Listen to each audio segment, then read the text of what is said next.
So I believe consistently in nonviolence.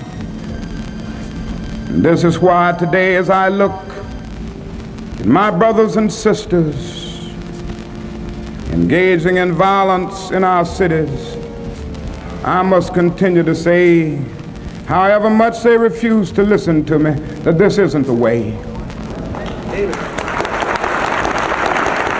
Get Whitey and down in Huff in Cleveland, burning it down. Whitey ain't in Huff.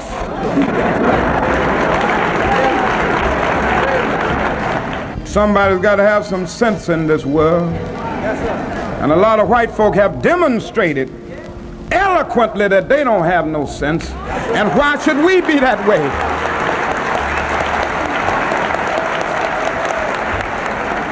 After the conference, the two men met face to face. This encounter that King had always avoided unfolded in front of the press and photographers.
I want to make my position clear this afternoon.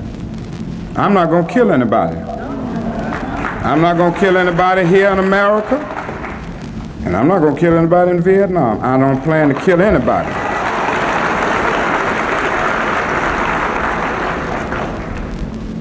And so I believe consistently in nonviolence. And this is why today, as I look at my brothers and sisters engaging in violence in our cities, I must continue to say, however much they refuse to listen to me, that this isn't the way.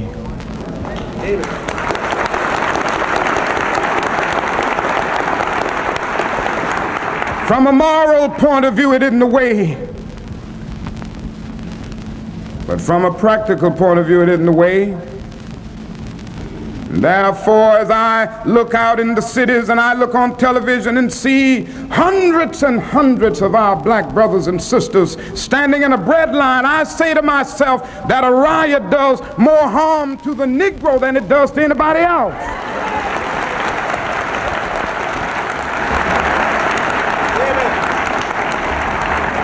What sense does it make to be talking about Get Whitey and down in Huff in Cleveland, burning it down? Whitey ain't in Huff.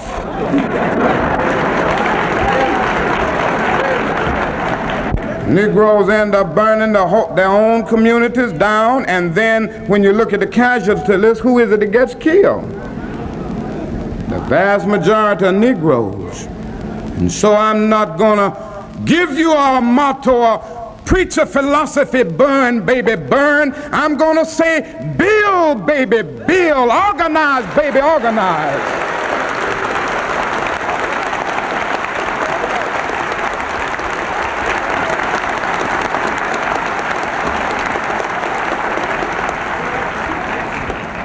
I've decided to stick with love. Somebody's got to have some sense in this world. Yes, sir. And a lot of white folk have demonstrated eloquently that they don't have no sense. And why should we be that way?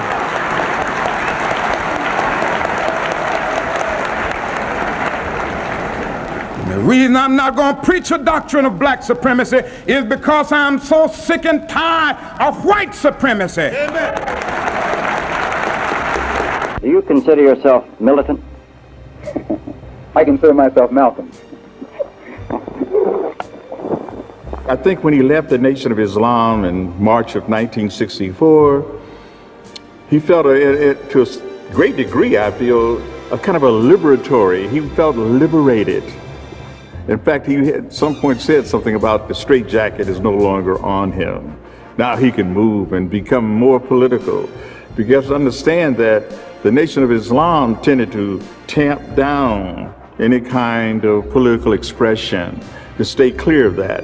That's what got Malcolm in trouble when he said something about Kennedy's assassination, you know, about the chickens coming home to roost. Got him into deep water. So, and then that precipitated a number of other moves, but he was already, as far as I'm concerned, he was beginning to step outside of that anyway.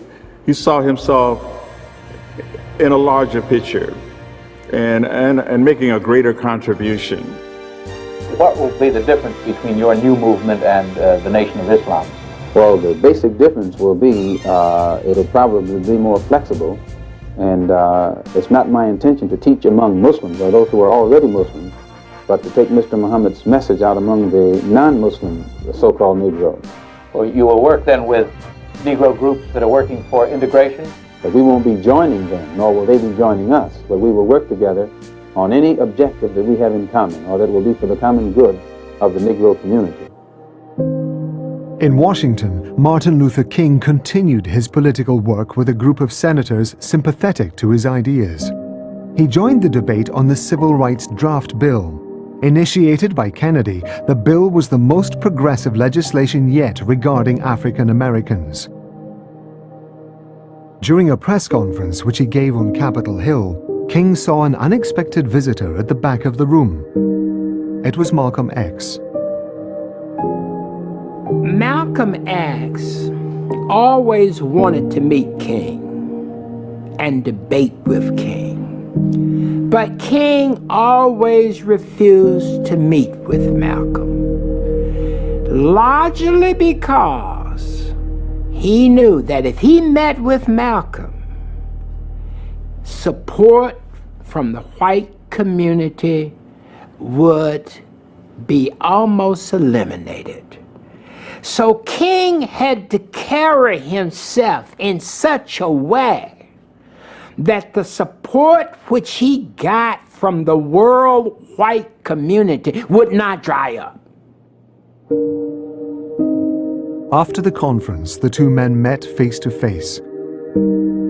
This encounter that King had always avoided unfolded in front of the press and photographers.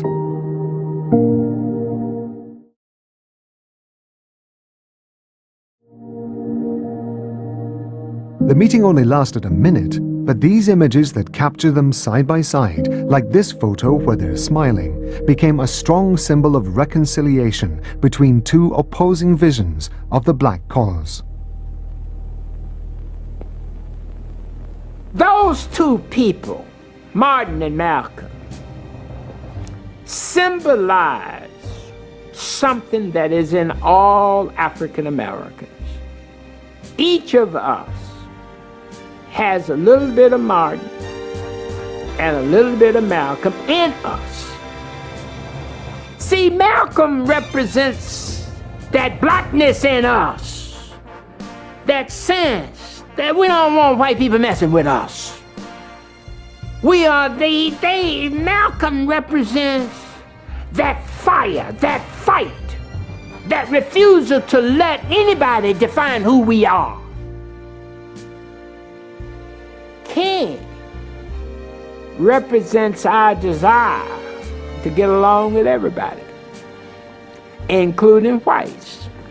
Our desire to want to create a society for all people, defined by nonviolence, love, and care for all people in the society.